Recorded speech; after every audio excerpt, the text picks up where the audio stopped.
Hello viewers, you are watching माँ Saraswati live classes. आज की इस क्लास में मैं आपके साथ 8th क्लास मैथमेटिक्स के chapter number 2 linear equations in one variable की एक्सरसाइज 2.6 डिस्कस करूंगी। I hope you like my video. If you like my video please like, share and subscribe. So let's start exercise 2.6 questions. देखिए, solve the following equations. Following equations means linear equations in one variable. एक variable में आपको linear equations दी हुई हैं, उन्हें solve करना है। बस फ़र्क यहाँ पर ये रहेगा कि इस एक्सरसाइज में हम क्रॉस मल्टीप्लिकेशन मेथड का यूज़ करेंगे। Look at question number first. 8x minus 3/3x is equal to 2 लिखा हुआ था, 2 को मैंने 2/1 लिख दिया फ्रैक्शन की फॉर्म में, ताकि क्रॉस मल्टीप्लाई हम ईजिली कर सकें। तो क्रॉस मल्टीप्लिकेशन 1 की मल्टीप्लाई हो जाएगी 8x माइनस 3 के साथ और 2 की मल्टीप्लाई हो जाएगी 3x के साथ। तो हमारे पास क्या आ जाएगा, जब 1 से 8x माइनस 3 की मल्टीप्लाई होगी तो 8x minus 3 is equal to 2 3 ज़ा 6 और x साथ में है तो x भी साथ में आएगा।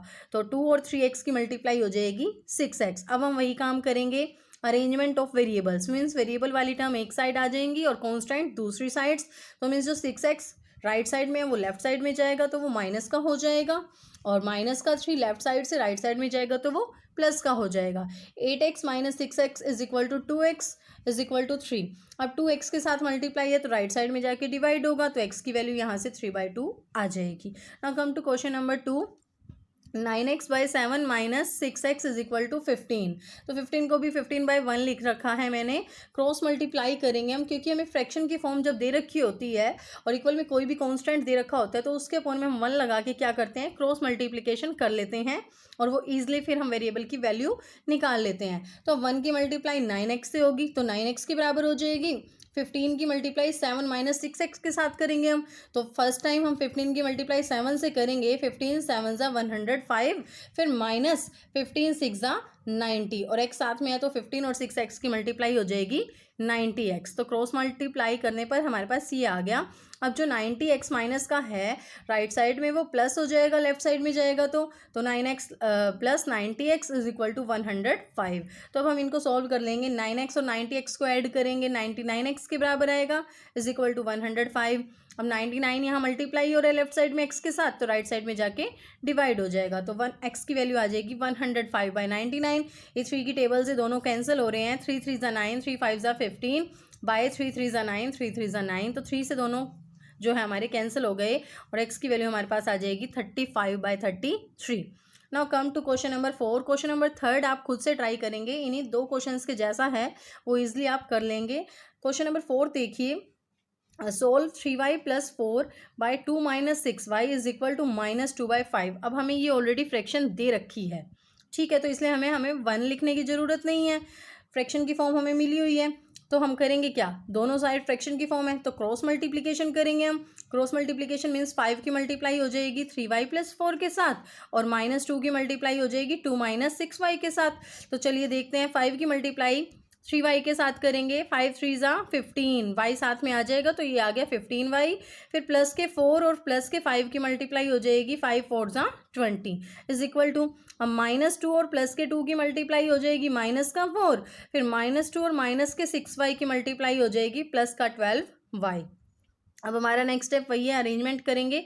हमें यहाँ पर एक ही वेरिएबल दे रखा है y, तो y को अरेंज करेंगे। प्लस का 12y लेफ्ट साइड में जाएगा राइट से तो वो माइनस हो जाएगा, और प्लस का 20 जो लेफ्ट साइड में था वो राइट में जाएगा, माइनस हो जाएगा। ठीक है, कांस्टेंट एक साइड कर दिए, वेरिएबल एक साइड कर दिए, क्योंकि हमें उसी वेरिएबल की वैल्यू निकालनी है। 15y minus 12y is equal to 3y is equal to -4 और -20 ऐड हो जाएंगे, लेकिन साइन माइनस ही रहेगा, विच इज इक्वल टू -24। अब ये 3 यहाँ मल्टीप्लाई हो रहे हैं तो राइट साइड में जाके डिवाइड हो जाएगा, और 3 की टेबल में 24 कहाँ पर आता है, 3 8 ज़ा 24, तो y की वैल्यू आ जाएगी -8।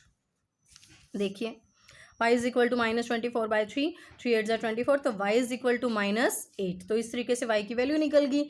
Now come to question number 5। Question number 5 में है फ्रैक्शन की फॉर्म में, देखिए 7y plus 4 is by 7y plus 4 by y plus 2 is equal to -4/3। हमें ऑलरेडी दोनों साइड फ्रैक्शन की फॉर्म दे रखे, तो क्रॉस मल्टीप्लिकेशन करेंगे हम। तो CMP का मतलब यहाँ पर है क्रॉस मल्टीप्लिकेशन, और 3 की मल्टीप्लाई किससे हो जाएगी, 7y प्लस 4 से इज इक्वल टू -4 की मल्टीप्लाई हो जाएगी y प्लस 2 से, तो देखिए अब 3 की मल्टीप्लाई 7y से करेंगे हम, क्योंकि 3 ब्रैकेट के अंदर जाएगा तो पहले 7y से मल्टीप्लाई होगा, तो 3 और 7y की मल्टीप्लाई हो जाएगी 21y, फिर प्लस 3 4 ज़ा 12 इज इक्वल टू, फिर -4 और y की मल्टीप्लाई हो जाएगी माइनस का 4y, फिर -4 और प्लस के 2 की मल्टीप्लाई हो जाएगी माइनस का 8।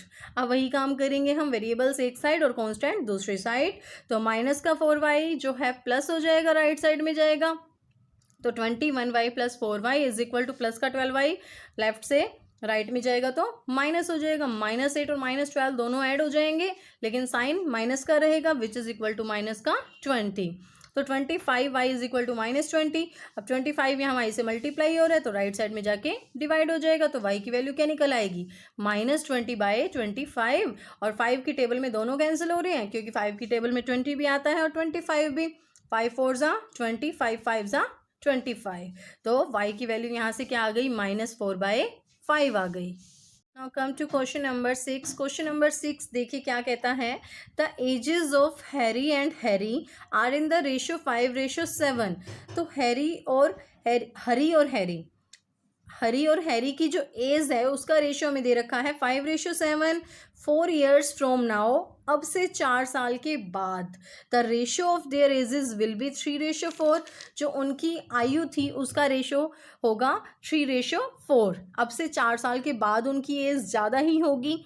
फाइंड देयर प्रेजेंट एजेस, तो उनकी वर्तमान आयु निकालनी है। तो सबसे पहले हमें जो फर्स्ट कंडीशन दे रखी है, हरी और हैरी की जो एजेस है वो रेशियो में दे रखी है 5:7, तो यहाँ से हम प्रेजेंट एज ऑफ हरी मान लेंगे 5x ईयर्स एंड हैरी की एज मान लेंगे 7x ईयर। देखिए इसका solution, let present age of Harry present age of Hari is equal to 5x years and present age of Harry is 7x years। तो दोनों की मैंने इसलिए मान ली क्योंकि रेशो में दे रखी थी 5:7। उसके बाद दूसरी कंडीशन कही है कि 4 years फ्रॉम नाउ, इसका मतलब है कि अब से 4 साल के बाद जो उनकी आयु है उसका रेशो 3:4 हो जाएगा। तो 4 साल के बाद उनकी एज ज़्यादा होगी, तो आफ्टर 4 years हरी एज 5x + 4 years और हैरी एज कितनी हो जाएगी, 7x + 4 years। ठीक है, तो अकॉर्डिंग टू क्वेश्चन हमारे पास कंडीशन क्या थी, after 4 years there edges will be 3:4। तो जो उनकी एज का रेशो है वो 3:4 होगा, तो 5x + 4 / 7x + 4 is equal to 3/4 हो जाएगा, क्योंकि अकॉर्डिंग टू कंडीशन हमारे पास यही बात बन रही है। आफ्टर 4 years देयर रेशो यानी कि उनकी एज का जो रेशो है वो 3:4 है, तो मीन्स रेशो में लिखी जाएगी उनकी एज 3:4, 3/4, और 5x + 4 / 7x + 4। अभी जो पिछले क्वेश्चन हमने करे वो भी फ्रैक्शन की फॉर्म में थे, तो यहाँ से ये लैंग्वेज प्रॉब्लम भी हमारी जो है फ्रैक्शन की फॉर्म में आ गई। आगे तो ईजिली है सिंप्लीफाई करना, हम क्रॉस मल्टीप्लाई करेंगे। क्रॉस मल्टीप्लाई करते ही देखिए x की वैल्यू निकल जाएगी, 4 की मल्टीप्लाई 5x + 4 से इज इक्वल टू 3 की मल्टीप्लाई 7x + 4 से।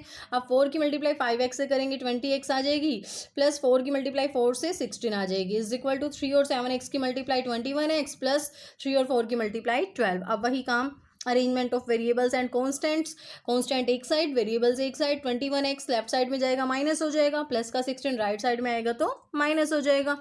20x - 21x जो है -1x के बराबर होगा, इज इक्वल टू 12 - 16 -4 के बराबर होगा। दोनों साइड माइनस है तो माइनस से माइनस कैंसिल हो जाएगा और x की वैल्यू क्या आ जाएगी, प्लस का 4। तो अब यहाँ से हरी की एज क्या मानी थी हमने, Hari present age is 5x years, तो 5 4 ज़ा 20 ईयर्स, और हैरी की एज थी 7x, तो 7 4 ज़ा 28 ईयर्स। तो इस तरीके से हरी और हैरी की प्रेजेंट एज निकल जाएगी। Now come to question number 7।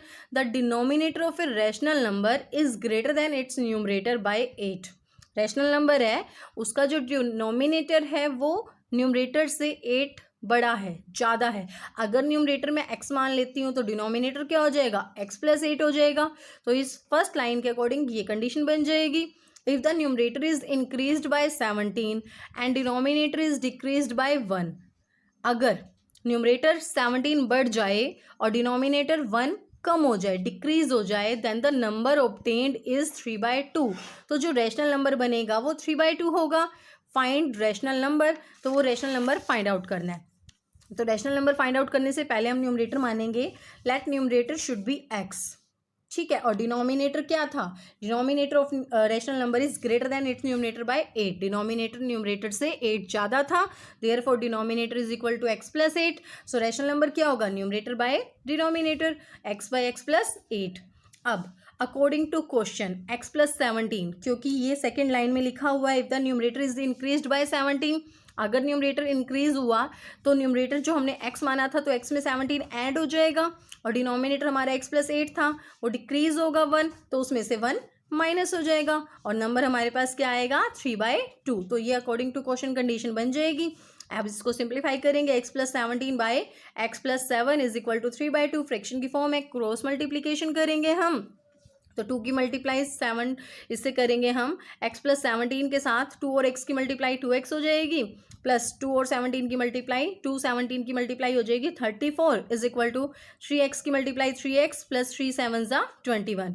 अब नेक्स्ट स्टेप वही करेंगे हम, वेरिएबल्स को एक साइड और कॉन्स्टेंट को दूसरी साइड, तो 3x लेफ्ट साइड में आएगा माइनस का हो जाएगा और 34 लेफ्ट साइड से राइट साइड में जाएगा तो माइनस का हो जाएगा, 2x minus 3x minus x के बराबर होगा और 21 माइनस 34 जो है वो माइनस के 13 के बराबर होगा, दोनों साइड माइनस है तो माइनस से माइनस कैंसिल हो जाएगा, तो x की वैल्यू यहाँ से आ जाएगी 13। अब x तो न्यूमरेटर था तो इसकी हेल्प से हम डिनोमिनेटर निकाल लेंगे, डिनोमिनेटर हमारा क्या था x प्लस 8, तो x plus 8 means 13 plus 8 is equal to 21, therefore rational numbers क्या हो जाएगा 13/21। Thank you.